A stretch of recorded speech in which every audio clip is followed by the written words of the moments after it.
रही थी तो एक दो कमेंट्स मैंने देखे, जिसमें एक कमेंट पे मेरी नजर पड़ी। अगला मुझसे पूछ रहा है कि मैम, नोरा फतेही को देख के ना मेरा खड़ा हो जाता है, मैं क्या करूं? तो डियर, नोरा फतेही को देख के तो मेरा भी खड़ा हो जाता है, मैं क्या करूं?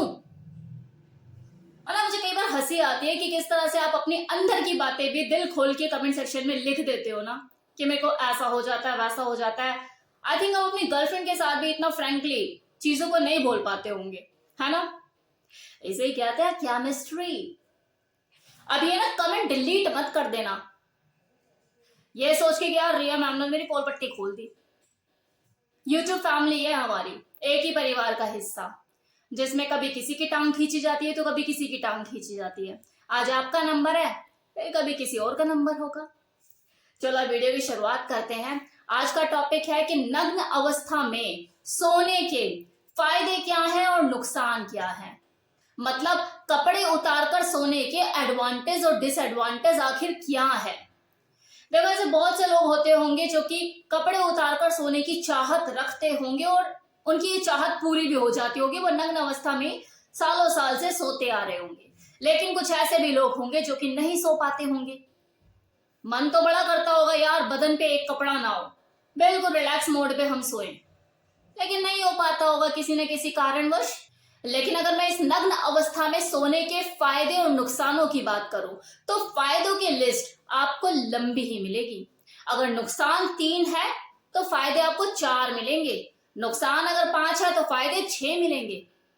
कैसे? गिनना शुरू कीजिए। फायदा नंबर 1 कि अगर आप निर्वस्त्र होकर रात में सोते हैं तो आपको प्योर फ्रीडम का एहसास होता है। आपकी जो स्किन है, जो त्वचा है, जो कि सुबह से लेकर शाम तक कॉटन, सिल्क या फिर जॉर्जेट जैसे स्टफ से जकड़ी हुई और बंधी हुई होती है, वो खुलकर सांस लेना शुरू करती है, उसे सुकून मिलता है। अब दूसरी चीज, कपड़ों की खींचातानी खत्म होती है। ये जो स्वेटी पजामा होता है, जो गर्मियों में भीग जाता है पसीने में, उससे राहत मिलती है और जो बॉडी है वो नेचुरल मोड पे, मतलब एक्सेप्टेंस मोड पे आ जाती है। अब तीसरा फायदा, अगर मैं किसी फीमेल की बात करूं तो देखो, ज्यादातर फीमेल ये सबके साथ ही है कि वो 10 से 12 घंटे अपने कबूतरों को जकड़े रखती है। तब रात में जब वो उसे मुक्त करती है, ब्राह उतारती है, तो उसे चैन की सांस मिलती है। हालत खराब रहती है पूरे दिन उसकी, चाहे वो हाउसवाइफ हो, किचन में काम कर रहे हो, या फिर वो वर्किंग वुमेन हो। अब अगर देखो मैं नुकसान की बात करूं कि नग्न अवस्था में सोने के नुकसान क्या हैं, तो देखो इसके नुकसान कम और एम्बैरेसिंग सिचुएशन आपको ज्यादा फेस करनी पड़ जाती है, खासकर तब जब आपके पास प्राइवेसी नहीं है। आप ज्वाइंट फैमिली में रहते हैं, आपके पास कोई प्राइवेट रूम नहीं है, हर किसी दूसरे बंदे का रूम में आना जाना लगा रहता है। अब दूसरी चीज के मान लो कि अगर आप रात को एक पतली सी चड्डी पहनकर भी अगर सो रहे हो तो सुबह 4 बजे के आसपास मॉर्निंग में आपका नागराज तो खड़ा हो जाएगा ना। अब मम्मियां तो देखो सुबह जल्दी उठी जाती हैं। अब ऐसे में अगर वो आपको देख लेती है कि हाँ सिपह सलार खड़ा हुआ है उनका लाडले बेटे का, तो भले वो उसे इग्नोर कर दे, लेकिन जैसे आप मॉर्निंग में सुबह उठोगे तो कानों में आपके बात डाल ही देगी, श्लोक वो आपके कानों तक पहुंचा ही देगी कि तमीज सीख ले, ए छोटी मोटी चड्डियां पहन के मत सोया कर, अब बड़ा हो गया पजामा शजामा पहनकर सोया कर। तो है ना आपके लिए एम्बेरसमेंट उस वक्त। अब चलो मान लो कि माँ की नजर नहीं पड़ी, हो सकता है बाप की नजर पड़ जाए, भाई की नजर पड़ जाए, बहन की नजर पड़ जाए, तो है ना एम्बैरेसिंग सिचुएशन। और ये तो तब है जब आपने बॉडी पे एक कपड़ा लपेटा हुआ है, और यहाँ मैं तो न्यूड होकर सोने की बात कर रही हूँ। तो देखो कहने का मतलब ये है कि नग्न अवस्था में सोने के फायदे चाहे हजारों हो, लेकिन उसका फायदा आप तभी उठा सकते हो जब आप प्राइवेसी मेंटेन करते हो, आपके घर में आपकी परमिशन के बिना कोई आता जाता ना हो, आपका रूम प्राइवेट हो, या फिर आप अपना अलग सेपरेट रह रहे हो, तो जैसे मर्जी रहो और रात को बिना कपड़े के सो, अपनी बॉडी को पूरा आराम दो, रिलैक्स मोड पे आपकी बॉडी रहेगी। एसी भी कम चलाना पड़ेगा क्योंकि ठंड लगेगी गर्मी में भी। चलो इस नग्न अवस्था में सोने के फायदे और नुकसान इसको तो यहीं पर ही छोड़ते हैं। अभी मैं आपसे कुछ पूछना चाहती हूँ, आप मुझे बताइए कि आपने कभी ऐसा किया है, अपनी इस न्यूडिटी को एंजॉय किया है?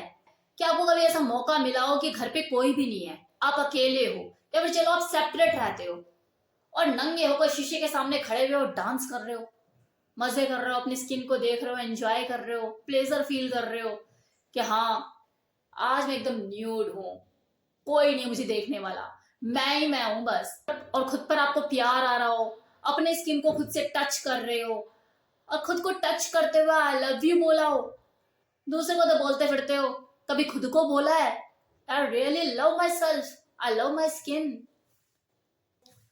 कभी सोचा आपने कि हम अपनी स्किन की केयर कब करते हैं? ज्यादातर हम कब अपनी स्किन के बारे में, अपनी त्वचा के बारे में सोचते हैं? खासकर तब जब हमारे साथ कोई दिक्कत हो जाती है, स्किन पे एलर्जी हो जाए, कोई दाग धब्बा या कुछ भी ऐसा, खुजली या कोई चमड़ी का रोग हो जाए, तब हम डॉक्टर के भागते हैं।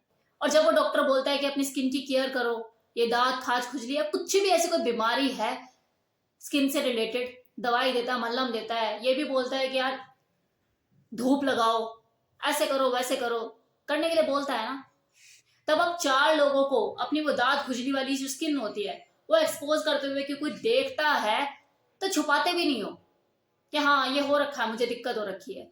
ये भी नहीं सोचते कि उसकी आंखों को कैसा लगेगा जब वो आपकी जली हुई या कटी हुई स्किन को देखेगा, उसकी आंखों को प्लेजर भी नहीं मिलेगा और आप उसे दिखाते हुए सोचते भी नहीं हो कि हाँ ये हो गया मेरे तो वो हो गया। लेकिन अगर आपकी कोई ब्यूटीफुल सी स्किन है, ग्लो कर रही है, तो उसे आप छुपाते फिरते हो। अजीब नहीं है? अब पता नहीं आप लोगों को मेरी बात समझ में आ रही है या नहीं आ रही है, लेकिन अगर आप थोड़ा सा दिमाग पर जोर दोगे, समझने की कोशिश करोगे तो समझ में आएगा। अब हो सकता है कि कुछ लोग ये सोच रहे हो कि यार रिया जो है ये तो नंगा रहने का ज्ञान दे रही है, हो सकता है ना लोग ये सोच सकते हो। तो डियर, जिन्हें न्यूडिटी की फैंटेसी होती है, जिन्हें नग्न रहने की फैंटेसी होती है कि हमें न्यूड रहना है, जिन्हें नग्न अवस्था में रहने का मतलब पता होता है और वो कंफर्टेबल फील करते हैं, वो मेरे ज्ञान के मोहताज नहीं है। मैंने ऑलरेडी न्यूडिटी के ऊपर एक वीडियो बनाई हुई है जिसका नाम है नग्न रहने की फैंटेसी, कि कुछ लोग जो नंगा रहना पसंद करते हैं उनके पीछे क्या साइकोलॉजी होती है। चाहे तो आप जाकर उस वीडियो को देख सकते हैं जिसमें मैंने ऐसे लोगों की मानसिकता के ऊपर बात की है। लेकिन एक्चुअल में न्यूड रहने के अपने बहुत से फायदे होते हैं। मैं ये नहीं कहती कि पूरा दिन न्यूड रहो, लेकिन जब भी आपको मौका मिले कि हाँ आज मेरे पास मौका है, आज मेरे घर में मेरा अकेला टाइम है, ये मेरा टाइम है, मेरे खुद के लिए है, तो कभी न्यूड रह के देखो, एंजॉय करो। ये स्किन भी एक कपड़ा ही है, कभी इसे इन बनावटी कपड़ों से दूर करो, एक बच्चे वाली जिंदगी को एंजॉय करो। जैसे एक बच्चा होता है ना बेफिक्रा, इस तरह से इसको बंधनों से कभी मुक्त करो। कभी मौका मिले, आप प्राइवेट पर्सन हो, सेपरेट रहते हो, तो न्यूड रहकर सो, अच्छा ही फील होगा आपको। नुकसान देखो एक ही चीज का हो सकता है, खासकर पुरुषों के मामले में, फीमेल की बात नहीं करूंगी, लेकिन हाँ जो मेल होते हैं उनके साथ क्या दिक्कत होती है कि उनका लीकेज होता रहता है और फ्लूइड जो है वो फ्लो होता रहता है। तो बेटर यही है कि अगर आप न्यूड होकर सोने का सोचते हैं कि हाँ मुझे नग्न अवस्था में सोना है, बिल्कुल न्यूड होके, थोड़ा सा साफ सुथरा होकर आप सोइए, मतलब स्नान करके आइए फिर सोइए। इस तरह से अगर आप चीजें करते हैं तो कोई दिक्कत नहीं है। तो देखो न्यूड होकर सोने के सिर्फ फायदे ही फायदे हैं, नुकसान एक भी नहीं है। अगर आप प्राइवेट पर्सन हैं, प्राइवेसी मेंटेन करते हैं, किसी का आना जाना आपके रूम में नहीं है, हटाओ ना कपड़ा लगता, आराम से सो, मस्त। Thank you so much.